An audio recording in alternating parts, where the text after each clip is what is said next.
Hola, muy buenas a todos, sean bienvenidos a otro podcast. Como ya saben, mi nombre es Jesús y en esta ocasión vamos a analizar una lectura llamada La emergencia mundial y el mundo del mañana. Igualmente se puede encontrar en el libro Sopa de Wuhan entre las páginas 97 a 111. Esta lectura fue escrita por Ewing Chul Han, el cual es un filósofo surcoreano. Y bueno, empecemos de lleno con este análisis. Para empezar, esta lectura es, yo creo que una lectura bastante compleja, bastante bien estructurada y que nos puede dar muchísimo en lo que pensar, ¿no? Las principales ideas que yo he podido recolectar en esta lectura las voy a estar exponiendo a continuación. Bueno, se inicia con la idea, al menos, de que los asiáticos, por así decirlo, controlan o han logrado controlar mejor esta pandemia gracias a su infraestructura, lo cual tiene todo el sentido del mundo, ya que sí, es cierto, ellos son un país mucho más, por así decirlo, más estricto con su población y a la vez más autoritario, pero que eso también les ha hecho tener cierto control, el cual les ha ayudado a que la gente pues no propague el virus de manera tan rápida. Bueno, el autor también llega a mencionar el hecho de que el cierre de fronteras no sirve para nada, con lo cual estoy totalmente en desacuerdo. Y me explico. El hecho de que él explica a través de su texto que el cierre de fronteras es una estrategia bastante antigua, la cual en China no se ha llevado a cabo, ya que en China se tiene bastante control de la población y por eso mismo no se han cerrado fronteras ni se ha evitado el hecho de que la gente salga de sus casas a la calle o a los restaurantes, cosa que en muchos otros países sí se ha dado, ¿no? El encierro obligatorio, el quédate en casa. Y bueno, si bien el autor nos explica que la decisión de cerrar fronteras es una decisión desesperada de soberanía, ¿no? Lo cual no ayuda en nada, ya que todos deberían estar abiertos a que se ayuden entre sí, en Europa al menos, ¿no? Que me imagino por lo que leí en el texto, es donde él radica actualmente. Me parece que está en Alemania, él ahora mismo. Pero el hecho de que diga que cerrar fronteras no sirve de nada, pues se me hace un poco como el hecho de que peca un poco de pretencioso, ¿no? De creer que lo sabe todo, creer que es muy bueno. Y no digo que sea malo, ¿no? Simplemente está dando su opinión. Pero también mi opinión es que si bien el cierre de fronteras no es algo que ayude en gran medida, ¿no? No deja de ser algo que pues sí sirve, ¿no? Aunque él exponga por más en su lectura que no tiene grandes resultados, la verdad es que algo de resultados sí logra tener, bajo mi punto de vista, ya que, bueno, al menos en México, ¿no? El hecho de que nuestro país no esté muy bien preparado en condiciones de infraestructura me hace pensar que si no se hubiera cerrado la frontera con los países tanto del norte como del sur, pues la población más vulnerable, como por ejemplo en Oaxaca y demás, sí habrían tenido una repercusión un poco fuerte, ¿no? Más o menos como actualmente se está teniendo, ¿no? Ahora, otra idea que se plantea en el texto es que los asiáticos que están en Europa quieren regresar a sus países porque ahí se sienten más seguros gracias a pues a toda la normativa que se está llevando en esos países, ¿no? Y que al autor se le hace estúpido que, que Europa se haya cerrado cuando nadie está yendo ahora mismo a Europa, cosa que también es un poco pues falsa, ya que si hay gente viajando en Europa, lo digo porque por medio de unos conocidos he sabido que hubo estudiantes que fueron a hacer prácticas de sus carreras a Europa y están allá ahora mismo, incluso sabiendo que estaba todo esto. Pero bueno, son casos aislados, siempre habrá excepciones a la regla o a las normas, mejor dicho. Pero pues sí, no deja de ser un poco, como ya dije, intentar como... Bueno, más que intentar, como ser un poquito pedante en el sentido de decir, no, es que no ayuda en nada, que cierren sus fronteras y no dejen pasar a nadie. Bueno, pues si no ayudar en nada o si a ti se te hace que es absurdo, pues entonces supongo que se te haría absurdo también el hecho de que no se hagan cosas que por muy simples o por muy obvias que parezcan, sirven para combatir esta crisis que se está viviendo actualmente, ¿no? Ahora, eh, la carnita, ¿no?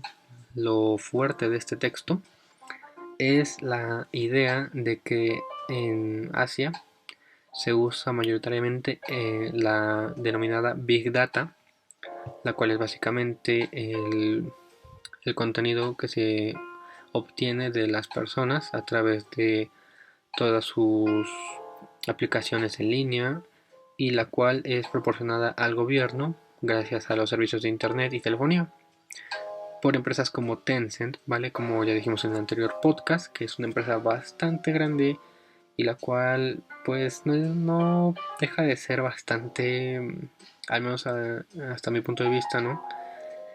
Como una empresa que sí deben pararle los pies, ¿no? Ya que produce muchísimas cosas y puede incluso llegar a controlar más a las personas que el propio gobierno, ¿no? De hecho, Tencent ayudó a estructurar el programa que ya se tiene implementado en China, en el cual hay puntuación en base a tu forma de actuar con el gobierno, ¿no? Si compartes tal o cual información, si comes saludable o no, que eso en sí es parte de lo que el autor nos, nos explica a través de su texto, ¿no? El hecho de que en China prácticamente los derechos de datos privados no existen, ya que la gente confía en el gobierno y eso hace que no pongan resistencia, lo cual, como ya dije, pues siempre va a haber excepciones y siempre habrá gente que se preocupe un poco por esto.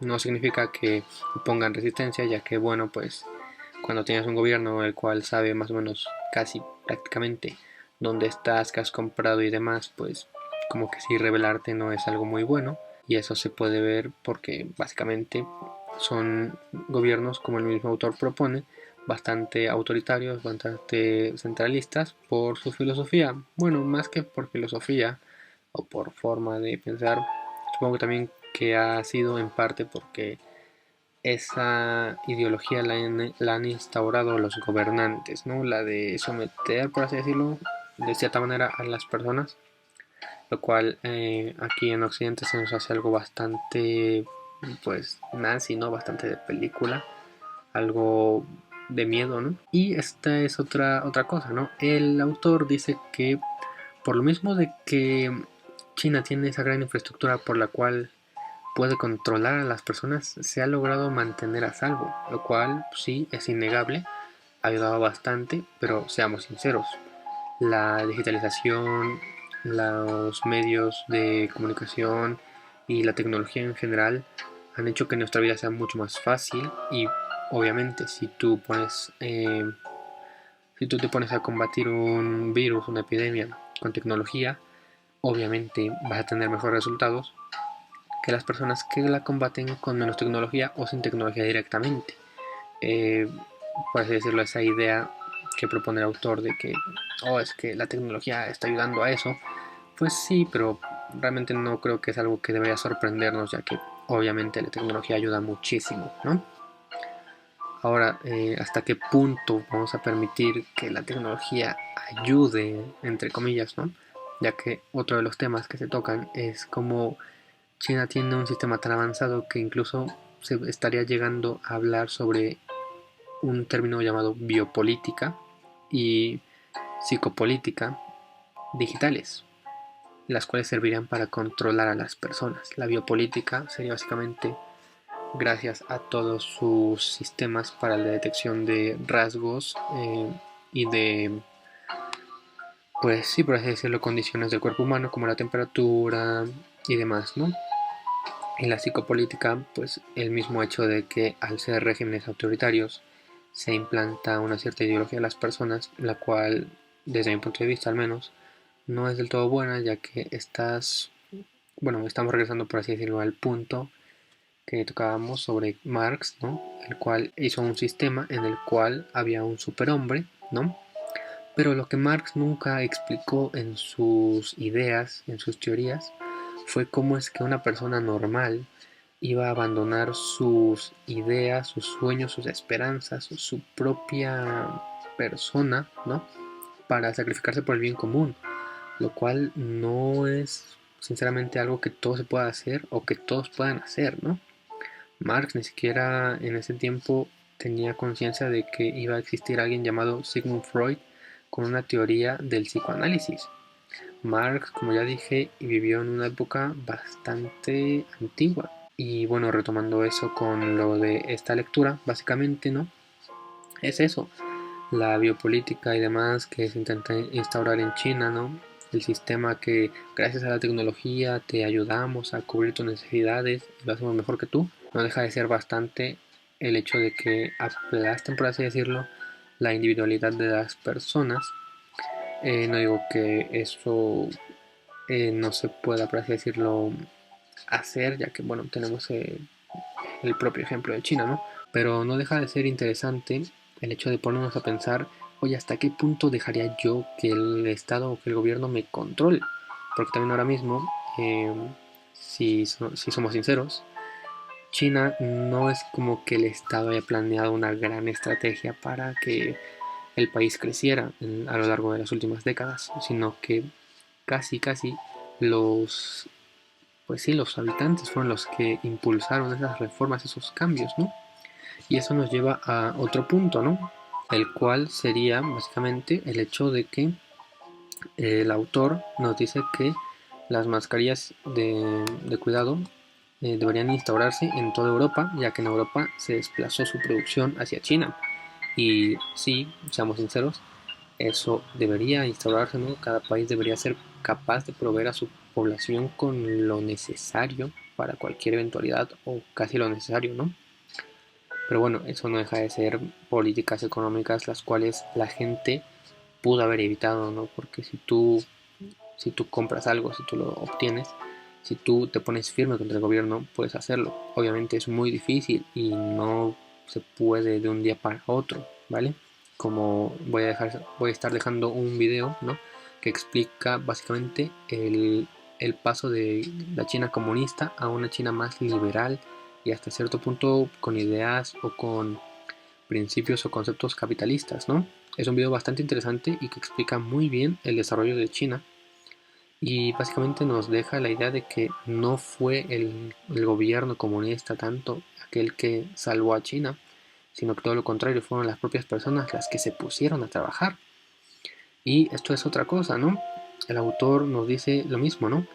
El hecho de que después de todo esto, después de que pase pues sí, este periodo de la humanidad, ¿no? De esta pandemia, China no va a dejar de ser como es ahora mismo, ¿no? O sea, ellos van a voltear al mundo y van a estar orgullosos de que su sistema logró controlar muy efectivamente la pandemia. Y por lo mismo, el autor nos dice que China no va a cambiar, pero que también el capitalismo no va a cambiar, no, el virus no va a hacer que algo pase radicalmente en el mundo de manera literal al menos, ¿no? Sí habrá un desplome en la bolsa y todo, pero como el propio autor nos plantea más adelante, el virus no puede reemplazar la razón. El virus no piensa, no instaura, no te obliga, sino que nosotros mismos, que somos las personas que tenemos uso de razón, deberíamos ponernos manos a la obra para salvar al planeta. No estar esperanzados al virus o al comunismo o a cualquier otra persona, ¿no? Como se explica en el propio video que ya comenté anteriormente. Más que el gobierno, más que un salvador, fueron las propias personas las que inspiraron un cambio. Y por último, las ideas del autor sobre el cual el hecho de que un virus nos haya impactado de manera tan, pues sí, radical, indica que nuestra percepción de la realidad es muy frágil. Siento que al menos él lo atribuye a lo que sería básicamente el sistema, el consumismo y demás. Pero yo quiero dejar esta reflexión, ¿no? ¿Hasta qué punto es cierto que si el consumismo te individualiza, pero hasta qué punto también es parte de la educación de los padres, ¿no? Si un padre no le enseña a su hijo a querer, a ser educado, a ser empático y demás, incluso con su propia familia, si tienes una mala familia, si tienes una familia que mínimamente no se puede ni llevar bien, pues claro, al tener un escape como sea la tecnología, tu mejor opción es evadirte de la realidad, ¿no? Siendo que esto ya se venía hablando desde hace muchísimo, ¿no? Que los adolescentes y demás son sobre todo las generaciones que menos caso hacen a la familia y más se individualizan, pues no deja de ser un hecho que se venía planteando desde hace muchísimo tiempo, ¿no? Como recuerdo haber escuchado, ¿no? Que en un video como Platón describía totalmente una sociedad súper demacrada y frágil, ¿no? Que los adolescentes no servían para nada. Y claro, yo no sabía que esa frase era de Platón. El chico del video lo dice totalmente, ¿no? Los adolescentes son tal y cual y no sé qué, no sé cuánto, ¿no? Y dice, ok, si esto te encaja con la definición de millennials, déjame decirte que estás muy equivocado, porque Platón escribió esto hace más de 2000 años. Entonces es básicamente eso.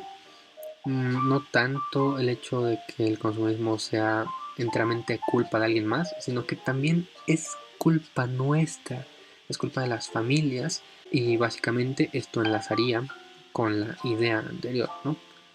Que es el hecho de que debemos ser nosotros, las personas, los que generemos un cambio. No esperar a que alguien más lo haga, no echarle culpa a la gente que no lo tiene, simplemente porque no somos capaces de aceptar nuestra realidad. Y bueno, como ya dije, estaré dejando el link del libro y de esos videos, básicamente, en la descripción de este podcast. Bueno, eso es todo por mi parte, yo me despido